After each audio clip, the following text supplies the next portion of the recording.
We have a breaking update on the Pentagon's preliminary investigation into a strike on a school in Iran, which killed at least 175 people, most of them children, according to Iranian officials. President Trump blamed Iran before then walking back those comments. And now the New York Times cites U.S. officials saying that the probe shows the U.S. was at fault. Let's bring in MS Now senior national security reporter David Rode. David, what are we learning? This is New York Times reporting. MS Now has not been able to verify this on our own yet, but it's a scenario that many people feared, and it's what the Times has been told is that the preliminary investigation by Central Command has found that old data was used in the targeting that occurred. The building that was a school and has been a school for several years in the past was part of this Iranian Revolutionary Guard base, and the mistake was that that information was not updated, i.e. that the building that had been turned into a school was no longer part of the base.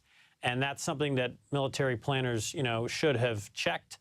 It's the Defense Intelligence Agency that, provides targeting information. But it fits what people have suspected because it was a series of Tomahawk strikes on the very first day of the war. The U.S. is the only country, Israel does not have Tomahawks, that was using Tomahawks against Iran. And it was on the day these attacks started. So it's a tragedy. Many people will believe it was intentional, many enemies of the United States. But as you said, 175 people killed due to this mistake, most of them children. Remind us, David, what we've heard from the administration on this.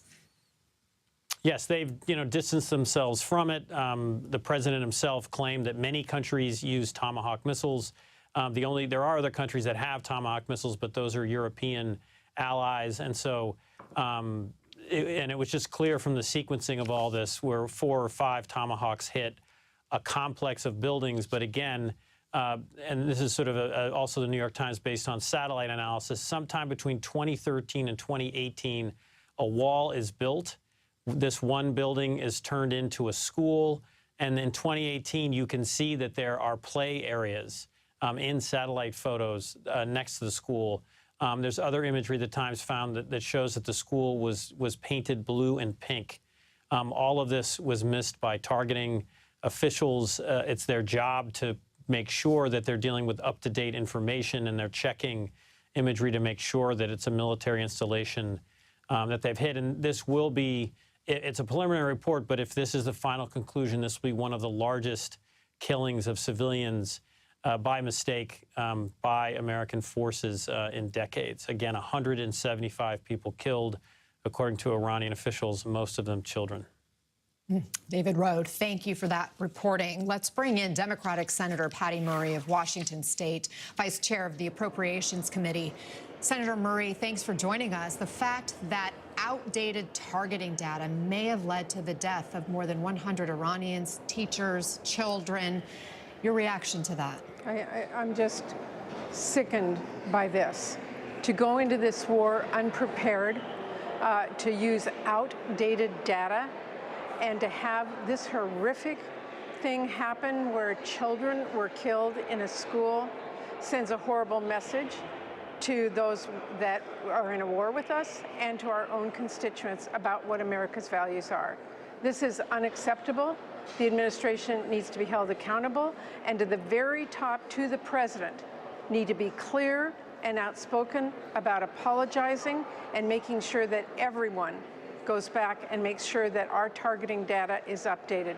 This is what happens when you go into a war without preparing our country, without preparing our military, without a clear motive, with changing ideas every day about why we are there or how long we are going to stay there or what it's going to cost, what the end game is. That's when mistakes happen, and here we are. That's why this war needs to end. What would accountability in this case look like? Well, accountability is not the president blaming anybody else. It is not the Secretary of Defense blaming some person working in an office looking at data. It is standing up and being the men they want them to be seen as and apologizing for this tragic incident and promising this country that it will not happen again and doing the work to make sure it does not happen again. Senator, some of your fellow Democrats are calling for the administration to hold public hearings on the war, not just classified briefings. But the Pentagon and the president have held public news conferences since the war began. What more do you think Americans could get from public hearings? Well, look, I go back in my own history here when we went to a war in Iraq that President Bush asked us to go to. We had numerous briefings that were secure. We had hearings that were public. It was a very clear debate, and the public, the American public, understood what their contribution was going to have to be, what it meant, what they were talking about, and had an opportunity to judge for themselves. None of that has happened. You do not go to war by having a press conference. You go to war with your allies and with the American people themselves behind you. That did not happen. We are $1 late here, but that doesn't mean we don't do our job. And that is public hearings so the American people understand what is going on. Look what's happening today in the Strait of Hormuz, where oil ships are being stopped and our gas prices are going up 50 cents or more in a few days at a time. Americans will buy into that when our country is in a war they understand or share the goal of, but they're not going to buy into it when they do not understand this. Again, that's why we have public hearings. But the economic cost of this is being borne by the American public without any buy-in, and that is just wrong. This war needs to end.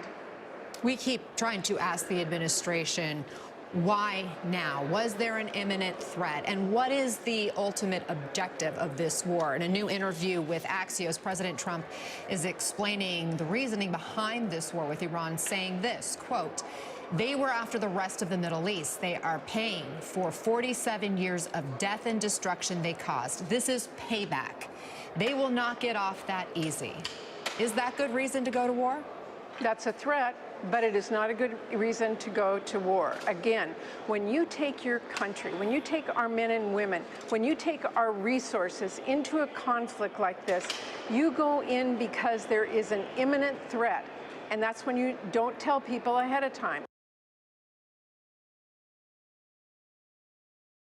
There was no imminent threat, and the goal has changed on a daily basis.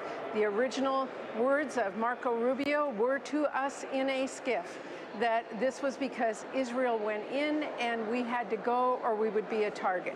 That changed immediately within hours. We were told there was an imminent threat. That is not correct. There was not an imminent threat.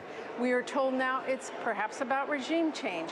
Or I heard your previous guest on this show talking about, well, we have to keep going until the Iranian people feel that they are able to go out in the streets without being murdered. That is not acceptable reason for using our men and women in the military, our personal resources, and our economy to go into a war like this with no end, endless wars in sight. We have been there before. It never works out, and we are here now. And again, while I will repeat for the third time, this war needs to end.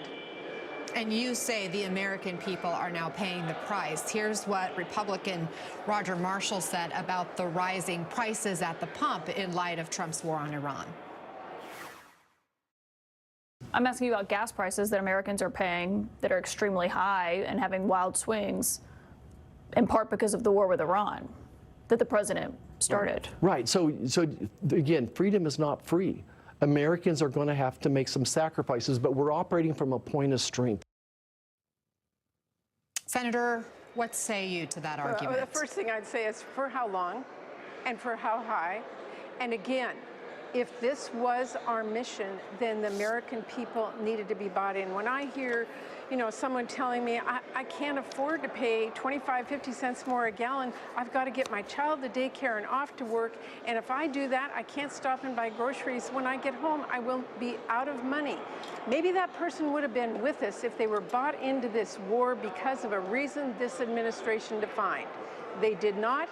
Here we are, and we've put our economy in danger, we have put our troops in danger, and as we just talked about, 170 plus people killed at a school. This is so wrong to me. Senator Patty Murray, we appreciate your time. Thank you for joining us. Thank you. Up next, how long will MAGA supporters put up with the soaring gas prices?